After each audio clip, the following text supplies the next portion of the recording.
Well, let's get more now. We can speak to Tamara Al Rifai, who is the Director of External Relations and Communications at UNRWA, who joins us from the Jordanian capital, Amman. Thank you very much indeed for joining us on Al Arabiya English. We're told that the humanitarian situation in Gaza is continuing to deteriorate. I mean, it's hard to believe that it could get any worse than it was, for example, last week when we spoke to humanitarians on the ground there. I mean, what is the latest on the situation there?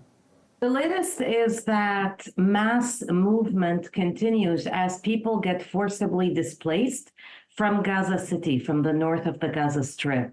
So we're talking about nearly 400,000 people who have moved en masse from the north towards Khan Yunis and Deir al-Balah in the center area and towards the south. As a reminder, these two areas that people are moving to are areas that were expected to also witness famine now by the end of September. So people are forcibly displaced from where they are. Many of them, most of them, for maybe the 10th or 12th time in a row. Moving is not only excruciatingly painful, it's also very expensive. Moving a family costs over $3,000 between buying a tent, renting the land to put the tent, and renting transportation under the shelling and the bombing that continues, while all of us await a ceasefire that never seems to come. So situation keeps getting worse. Yeah, I mean, and you know, hard to imagine where people are getting that kind of cash from, you know, in a part of the world where, you know, the economy has been paralyzed for 2 years.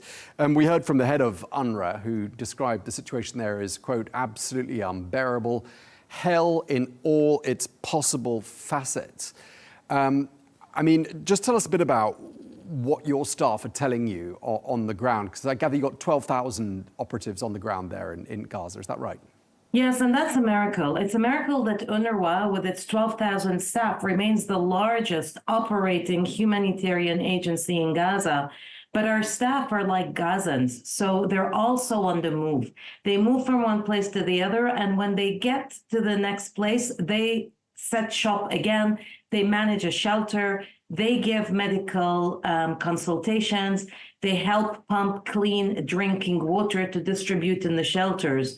Our staff are telling us that the situation on them, just on the rest of Gazans, is unbearable, with people losing almost everything. Children losing on education, people losing loved ones and family members under the rubble, unable to bury them, but also now for the last 10 days or so, with the additional forced displacement from Gaza to other parts of the city, whatever people had left with them, they no longer have, because they're moving for yet the upteenth time and losing whatever little possessions they have while they're trying to save their lives and their children under the bombing. Having said that, many of UNRWA's services continue against the odds in mobile health clinics, in health centers where we're still able to operate, even though we've had to close 2 health points in the north of Gaza because of the bombing and the situation. But our colleagues continue doing any services, including a little bit of learning activities for children and psychological support for children inside the shelters. Yeah, I'm sure that's hugely important for the children who've really seen nothing but violence for the last 24 months, horrific violence. We spoke to a representative of MSF, Médecins Sans Frontières, last week. We understand they've now suspended activity in Gaza City. I mean, probably inevitable given the Israeli offensive there. But what does that mean for medical treatment, hospital treatment, the sort of healthcare provision in the enclave? Where are we in that regard? It means that the near collapse of the healthcare system in the Gaza Strip is now even a step further to complete collapse. It means that pressure on the health points that continue to work is much, much greater. UNRWA has also had to stop its work in 2 health centers last week. You know, it's partly the bombing, partly the displacement, and partly also the lack of medical and surgical supplies. We've seen hospitals in Gaza, like the Kuwaiti hospitals, announce that They were no longer able to carry out surgeries, and they would limit themselves to life-saving interventions.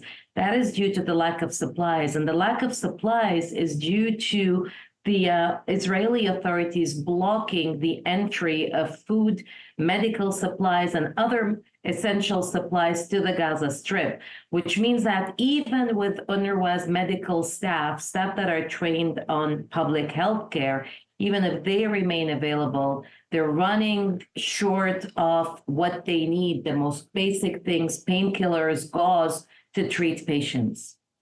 Yeah, and Tamara, I wanted to ask you because I was just looking at the Twitter feed of the Israeli Foreign Ministry, and they claim that 386 trucks are getting in every day. They say 404 trucks are awaiting collection in the Gaza Strip. I mean, I don't know how to interpret those numbers. Could you help us sort of decrypt that and contextualize those numbers, Tamara? Yes, sure. Just in terms of figures, even before this war, between 500 and 600 trucks minimum were needed every day to cater to the population of Gaza, who was already then and there under a blockade. During the war, the access of humanitarian assistance, so the entry of food, medicine, fuel, clean drinking water, tents, blankets, etc., became a bargaining chip in this war, with the government of Israel one day allowing and many, many days not allowing. So if we're talking about 300 or 400 trucks, the minimum required even before this massive destruction was between 500 and 600 trucks per day.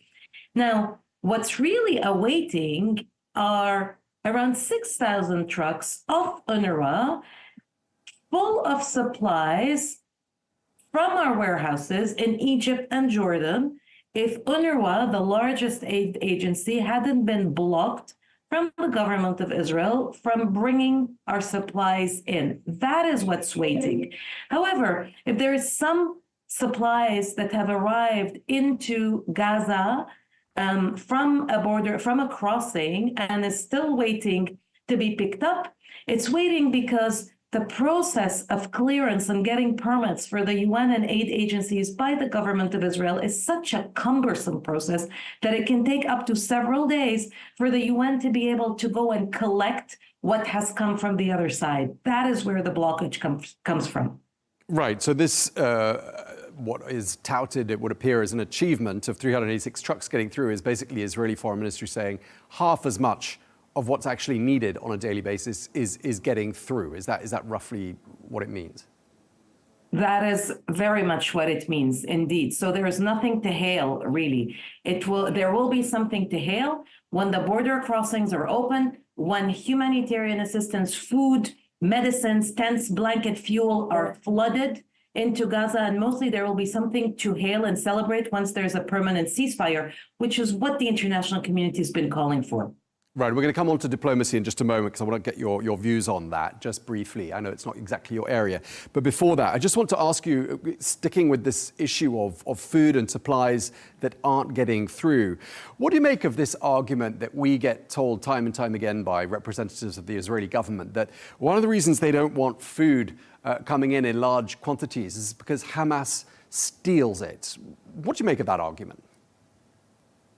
The counter-argument is the finding of the IPC, the global leader on famine and hunger. There is famine declared in the north of the Gaza Strip. There is famine declared because there has not been sufficient quantities of food going into the Gaza Strip since the beginning of this war. And what has been going in hasn't necessarily been the most nutritive. So there has been a lack of fresh fruit, fresh produce, high protein ingredients since the beginning of this war. And so short of calling the prevention of aid collective punishment to all Gazans, the argument is if that is the policy, then the result has been famine that risks now being spread into other parts of Gaza where people are moving to or being forcibly displaced to, such as Deir al-Balah and such as the middle areas, really. Okay, so just give us an idea of what it's like to be a person in Gaza today. What's the most you could hope for in terms of nutrition, hydration? What would be sort of a typical calorie intake for a person living there? The prices are extremely high. A bag of bread costs up to $30 per day. That's what the tenfold increase from what it used to cost. A family is very lucky if the family gets that bag of bread, but also a person is very lucky if after queuing for hours, they can get a jerry can of water that isn't necessarily fit for drinking, but at least it's fit for cleaning utensils and cleaning oneself.